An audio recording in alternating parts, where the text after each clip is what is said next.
Hi, I'm Zeba from Kindergarten Cafe, and today let's talk about teaching kids how to draw.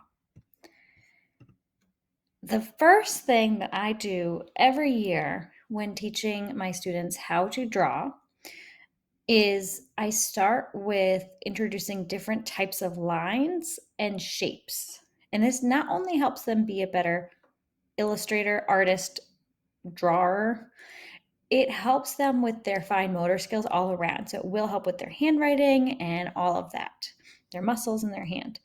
So we start with the different lines and shapes because all drawings are made of shapes. All pictures, everything around us is made of a shape. And so when kids have trouble drawing, we want to connect back to the shape, which I will talk about in just a minute. But building that fine motor skills and helping them see the different lines and shapes is a crucial foundational step to teaching kids how to draw. And I always do it at the beginning of the year, but I also do it throughout the year as well with kids that really need more support with their fine motor skills. So all drawings are made up of shapes. When kids are like, I don't know how to draw that, or I don't know, you know, I don't know what to draw, come back to the shape. So if they're saying, well, I don't know how to draw the classroom, first of all, that's a big topic. Break it down to thing by thing. Well, what do you want to draw first in the classroom? Oh, you're sitting at a table. Let's draw the table. What shape does the table remind you of? It kind of looks like a rectangle with me with some lines coming underneath. Okay, so we did our table. Now there's a rug next to the table. What shape is the rug? Oh, it's a circle or a square, whatever shape your rug is. So you break it down piece by piece of the whatever they're trying to draw. You make it not so overwhelming and big, and you just focus on little shapes at a time, and then you can build off of that. So that's why I love using these drawings that have the dotted lines on them to start connecting the work we did with working on lines to working on their own drawings. There is a great connection to talk about how all drawings are made of shapes, because you can see the shapes here in this drawing of a house, and I have other examples as well. And then the idea is that the kids trace the shapes, but they then start adding in the details, which is a great connecting lesson on adding details and a background, which I will get to later. Some students need more help than others. And so in my small groups in writers workshop, I focus a lot on drawings with these students. Drawing is a very foundational piece of early literacy and storytelling. And so for them to be able to have a drawing that they can look at and know what it is and know what they're talking about, for them to be able to see the drawing is very helpful, because they can use that to then help them remember what they're writing about, what story they're telling. So they need to be able to look at their picture and say, I know what that is. It also helps other people be able to read their writing, because it helps you understand the words on the page by understanding, giving more information usually than just the words on the page. And so we start when I'm working with my struggling and striving writers, I work on first about that shapes idea. So you're having drawings with shapes in your picture. And so we work on that piece by piece. Then we start adding in labels to their writing, just to the picture. So again, I'm not expecting any sentence writing or ideas. We're just labeling their drawing. So the focus in my small groups with these striving writers is all about drawing, which will help them be a better storyteller and writer down the line. They need that foundational piece.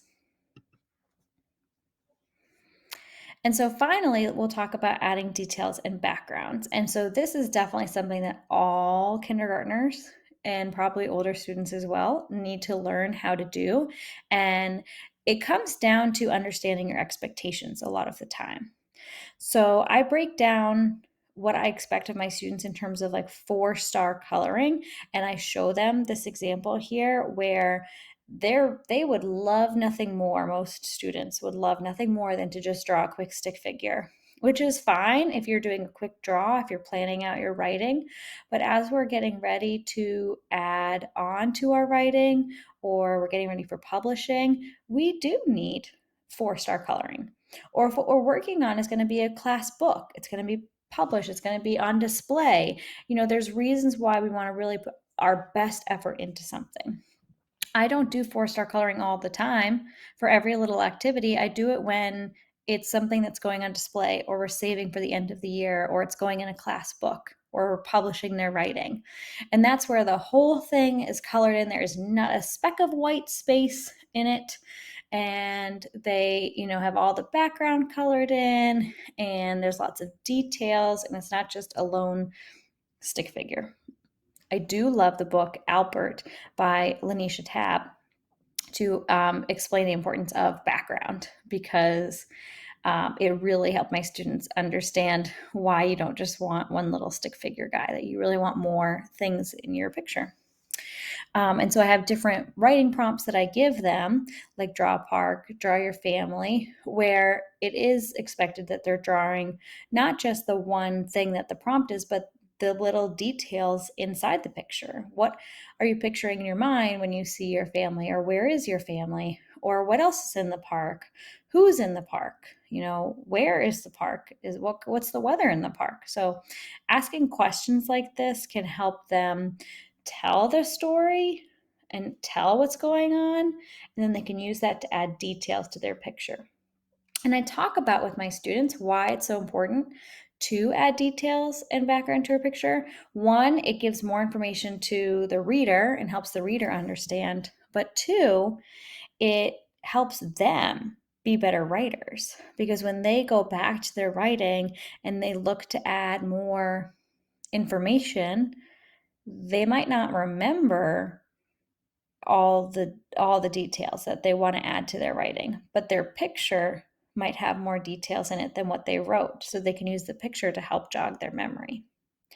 So all of these steps, starting with the lines to the shapes to adding in focusing on all the details in the background, this is how I teach drawing in my class. It's not something that comes automatically to all students. It is something that is foundational for early literacy and for writing and storytelling. So it is something that is very important, and we should all take the time to do with our students, whether it be whole class or in small groups. It's worth it to take the time to do it. And yes, draw along videos or step-by-step, drawing comics are great additions to this. It gives children a chance to really practice their drawing and make a picture from start to finish. So, and they also break the drawing down step by step from a big idea to a much smaller shape within a shape within a shape. So it connects to all of this. Great learning. So if you have any other questions about teaching kids how to draw, leave them in a comment below, and I will get back to you and help if I have more information for you. Thank you, and I'll see you in the next video.